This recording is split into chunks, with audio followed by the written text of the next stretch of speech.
Hello everyone, Assalamu alaikum and welcome to the discuss. My name is Zaid Aiwala. I am really excited to have discovered full of all you all. Today we are going to talk about something very powerful and personal activity, and more important, how to find your unique voice. I am in a world of noise and all of it I can difficult to guys express who we are, but each in one use something special inside. A unique of talking, creating and sharing the ideas. So today we'll explore can discover have that voice. My today topic is That exploring. sounds like a great. If you'd like, I can help you build out the next part. For example, you could introduce a few key questions or techniques people can try, or maybe give a personal anecdote about how you discovered your own voice. What do you think? My today topic is exploring creativity and how to find your unique voice. Ah, perfect. So after your intro, you could say something like, we're going to dive into practical steps to unlock your creativity. I'll ask you some questions, and by reflecting on them, you'll start to see what makes your voice truly yours. Then you can invite them to brainstorm or share something they've created recently. How does that sound? Okay, my first question is what does creativity mean to you in daily life?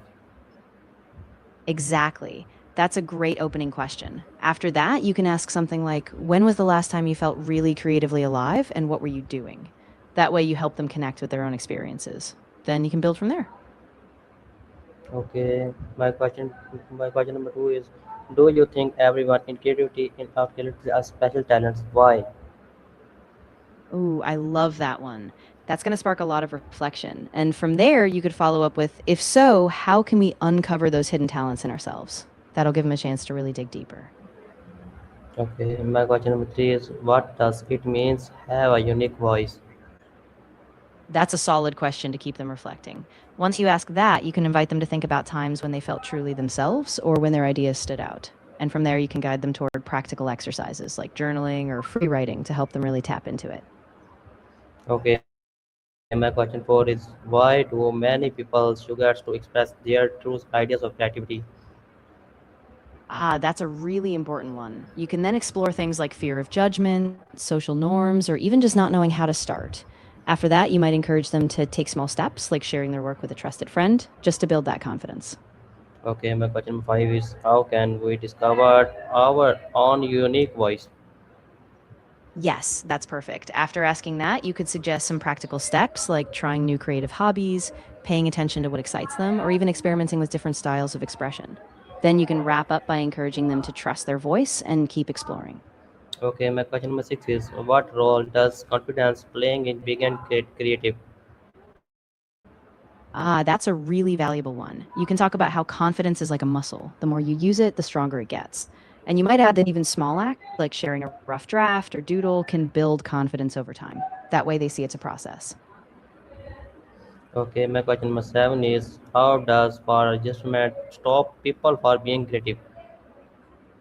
That's a really insightful one. You can explain that fear of judgment often stops people from even starting because they worry about what others will think. But if we reframe it, seeing creativity as a personal journey rather than a public performance, it becomes easier to express freely. Okay, my question number eight is can social media affect our identity? If yes, how? That's a fantastic question. You can discuss how social media creates a highlight reel, which can make people compare themselves and feel less original.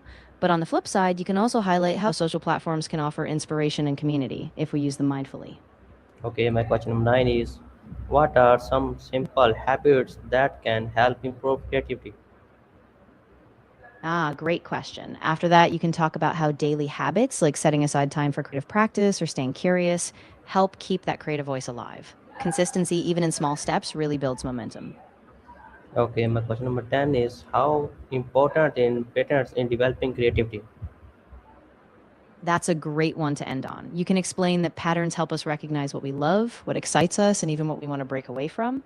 By noticing patterns, we can define our own creative direction more clearly.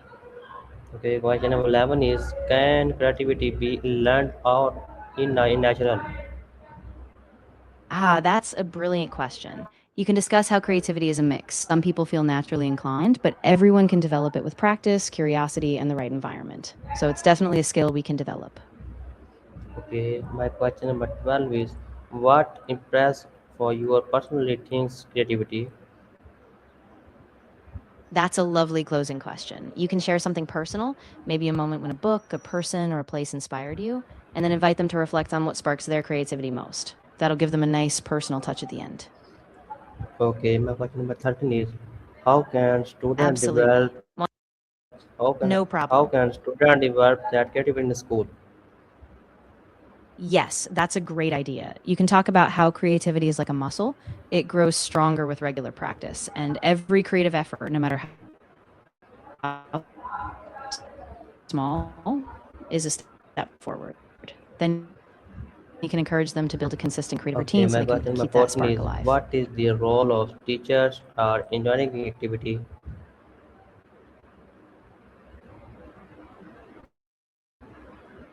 Ooh, that's a really powerful one. You can explain that teachers play a huge role by creating a safe space, offering encouragement, and modeling their own creativity. When teachers value and nurture creativity, it gives students the confidence to explore, experiment, and really find their own voice.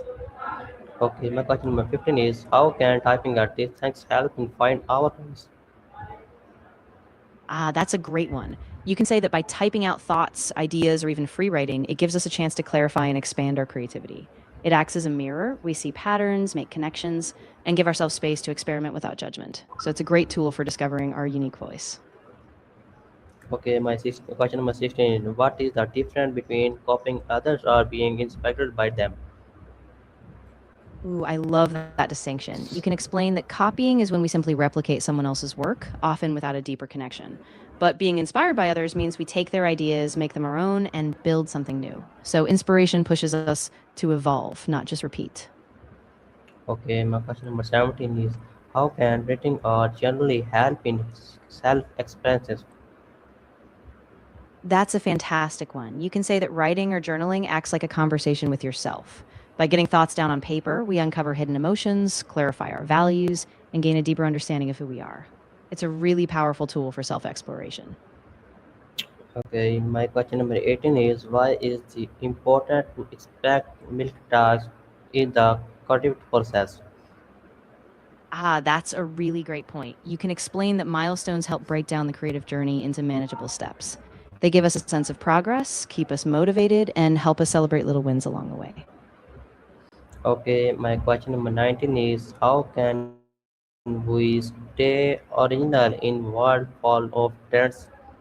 That's such a crucial question. You can talk about staying original by drawing from your own experiences, staying curious, and being intentional about what you consume. When you filter outside influences through your own lens, you keep it fresh and uniquely yours.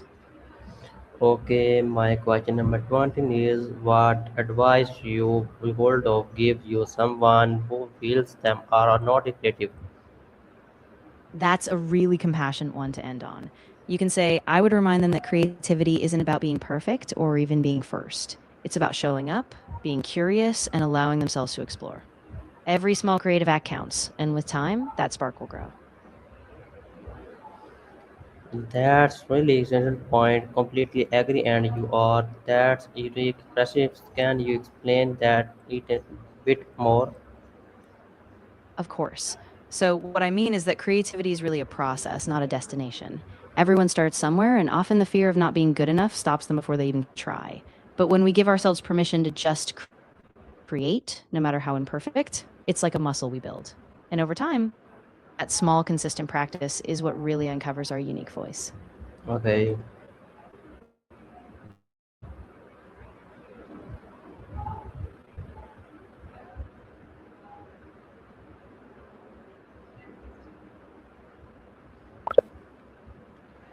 So, as a welcome to the end of your discussions, we learned that creativity is not just above a lot of talents, it above expenses who we truly are. Finding your unique voice takes time, confidence, and patience. Did we avoid to be different because that where you are true creativity shipness. Thanks you so much everyone for joining the discuss. I hope you found I helped and inspiring. See you in the next season session. Allah Hafiz.